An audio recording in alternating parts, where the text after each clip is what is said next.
bahwa Luhut Binsar Panjaitan sakit membuat kekacauan terhadap pilihan-pilihan politik Jokowi dan hari ini kan.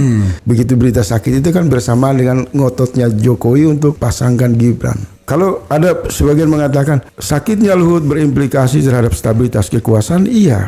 Sekarang ini terjadi kacau. Iya. Karena Luhut dianggap sebagai orang yang selalu menjaga hubungan komunikasi yang baik antara Jokowi dengan PDIP. Nah, keributan akhir-akhir ini kan karena lalu lintas penjaga hubungan itu makin amburadul. Kita berdoa semoga Pak Luhut segera sembuh. Karena kalau Pak Luhut tidak segera sembuh, kasihan Pak Jokowi. Berarti negara dipimpin oleh pajangan saja. Ini persepsi publik. Kalau orang selalu mengatakan the real presiden itu Luhut.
Sakitnya Luhut Binsar Panjaitan. Iya, ini mungkin yang terakhir ini kalau kita bicara. Terakhir ini ya, desas-desusnya mengatakan bahwa dia sakit yang bukan biasa, ya. Sakit yang memungkinkan dia absen barangkali dalam gelanggang pemilu 2024 ini. Karena dalam kondisi yang betul-betul tidak bisa memberikan komando apa-apa. Konon begitu yang saya dengar. Dan ada orang yang mengatakan, Rocky lah mengatakan 2/3 lumpuh kabinet kalau nggak ada Luhut. Kalau kita kaitkan dengan Jokowi, 2/3 kekuatan Jokowi lumpuh sekarang. Maksud saya, jangan-jangan ini men-trigger ada poros keempat itu.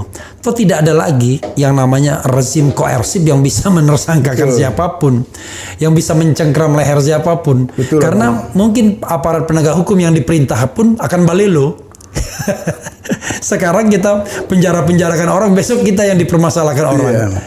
Menarik kan ini, apalagi di situ ada SBY yang tentunya piawai kan. Abang punya semua yang abang bicara itu tajam. Iya, oke, silakan. Itu bukan lagi, menurut saya agak susah masuk untuk menambah penjelasan karena itu semua benar.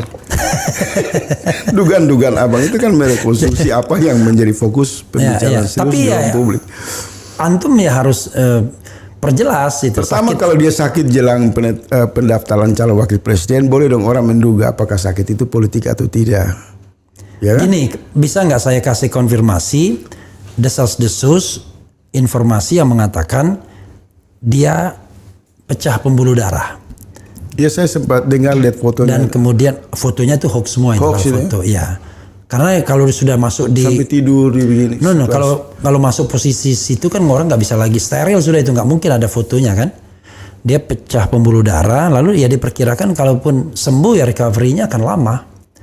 Nggak mungkin lah dalam jangka waktu tersisa 4 bulan ini gitu. Betul, 1 tahun. Theoretically ya. Recovery 1 tahun itu. Iya, sembuhnya aja belum tentu 4 bulan. Apalagi recovery-nya. Nah, let's say LBP itu absen. Oke, sudah. Faktor LBP 0. Menurut Anda? Pengaruhnya terhadap kepemimpinan Jokowi. Iya, dan juga tadi 4 calon tadi, probabilitas 4 calon tadi gitu.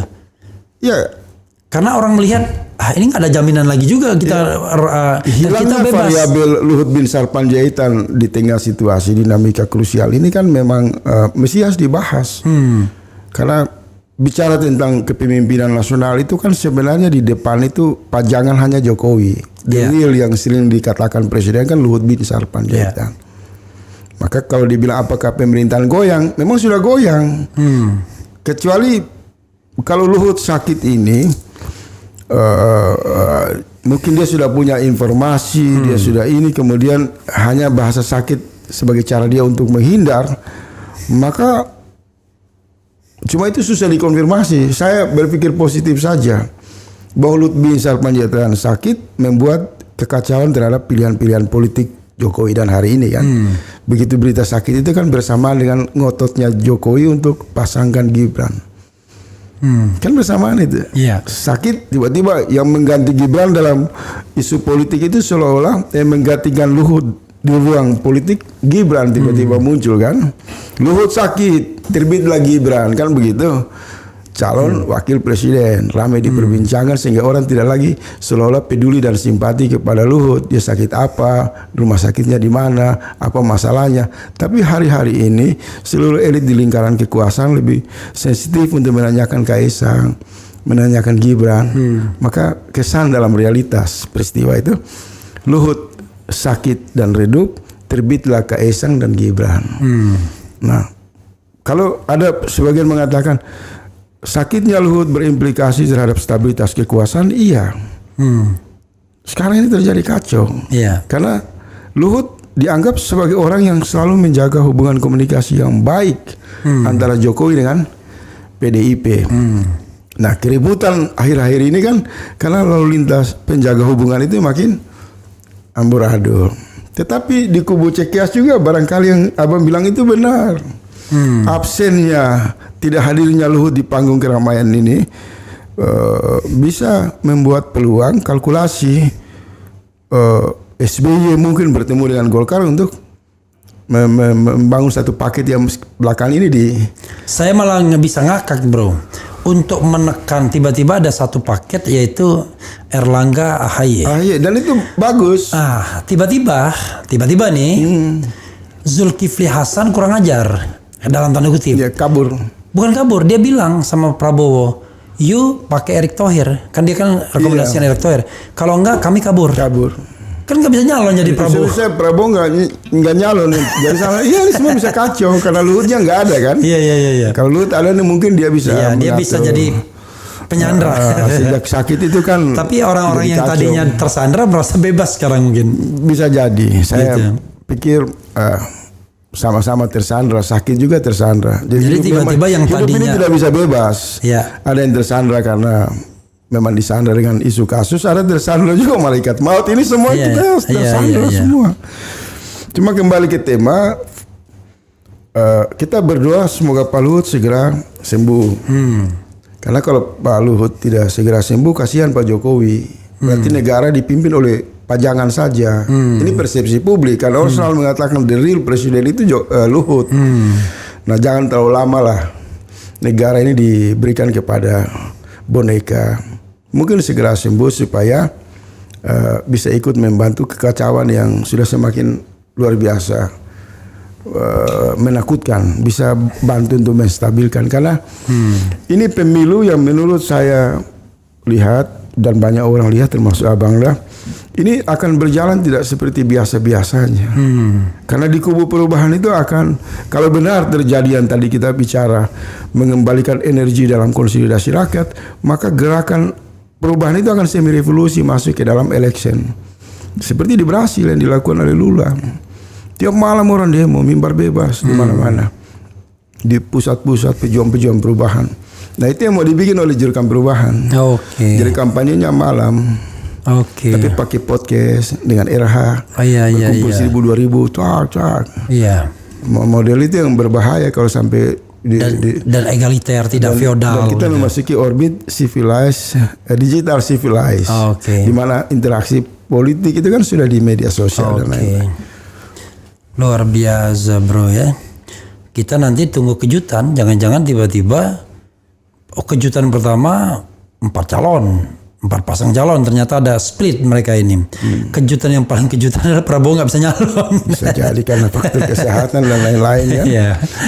Karena dia kan beda tipis sama Luhut, sama-sama punya masalah kesehatan. Usianya juga tidak jauh, toh. Kan biasanya orang biasa ya kita harus doakan dia sehat juga. Kalau Prabowo kalau sakit juga saya kurang seru. Iya. Karena boleh di mata Jokowi dia dianggap sebagai boneka yang patuh. Tapi di mata arsitek gerakan perubahan dia dianggap sebagai variabel yang memang membuat kekacauan dan efektif. Oh. Jadi kita perlu juga tunggangi Prabowo ini kan supaya pemerintah makin tidak fokus, gerakan perubahan makin semakin. Jadi ada representatif status quo-nya gitu ya. Biar kemudian tidak bertanding sendiri. Ya, dia merasa dia bisa mengatur presiden, tapi dia juga ditunggangi oleh kelompok-kelompok cerdas di gerakan perubahan. Oke, saya ini mau membacakan ini Hamka Wildan. Bang RH, mohon bacain dong. Mahfud MD sudah direkomendasikan jadi bacawa pres Ganjar, tapi bukan rekomendasikan, sudah didaftarkan malah. Iya. Mahfud menjabat Menko Polhukam yang notabene pengamanan pemilu di bawah kendalinya. Iya. Sebagai Menko Polhukam. Nah, menurut Bang RH gimana? Ya menurut saya ya mundur lah. Itu secara etik. Sebenarnya dulu bro, aturannya kalau dia jadi calon tuh mundur. Itu menurut pemahaman. Tapi etika. MK itu putusan Mahkamah Keluarga ini mengatakan nggak perlu mundur. Gila kan? Itu lagi-lagi. Jadi mungkin sudah disetting seperti itu. Jadi, dia sudah membayangkan bahwa yang akan menjadi capres dan cawapres ini beberapa elit yang ada di lingkaran Jokowi, dan Jokowi punya kartu. Iya. Artinya, oke, karena tidak mundur, Anda tidak wajib mundur, maka kartunya di saya, kan begitu? Kita bilang gitu kan? Nah, sekali lagi MK yang memberikan kartu itu. Jadi rusak nih. Iya. Dulu kan kita ingat Hatta Rajasa kan mundur. Cuma kalau dia sebagai orang yang katanya pendekar hukum, pakar hukum, secara etika dia harus mundur, walaupun aturan tidak membolehkan dia mundur. Iya dong. Itu kan, dia kan selalu mengatakan pemerintahan yang bersih. Ini kan ada konflik of interest jadinya. Cuma mungkin itu Bang, dia juga akan memilih jalan untuk mundur, tapi dengan meninggalkan ledakan. Karena mengambil Mahfud MD sebagai calon wakil presiden Ganjar itu kan sebenarnya sudah mengumumkan perpisahan dengan Jokowi. Tinggal sambutan perpisahan dari Jokowi kan ditunggu nih. Kalau Prabowo ngambil Gibran, maka perang di lingkar kekuasaan itu tinggal menunggu waktu saja. Dan itu mengasihkan menontonnya ya nanti. Ya, pasti kita tepuk tangan. Ya asal tidak mengorbankan negara kan. Karena kita pengen the last perubahan itu yang menang. Rakyat kan perlu akrobat begitu. Seribulat politik. Ya kan, hiburan. Cara Allah menghibur orang-orang tertindas. Setelah capek-capek 10 tahun berkuasa, hasil akhir menjadi balut politik. Rame-rame dalam jumlah yang banyak. Kadang-kadang ada orang dengan jabatan tinggi, harta yang banyak, tapi ngomong pun dia dipasung. Takut. Takut.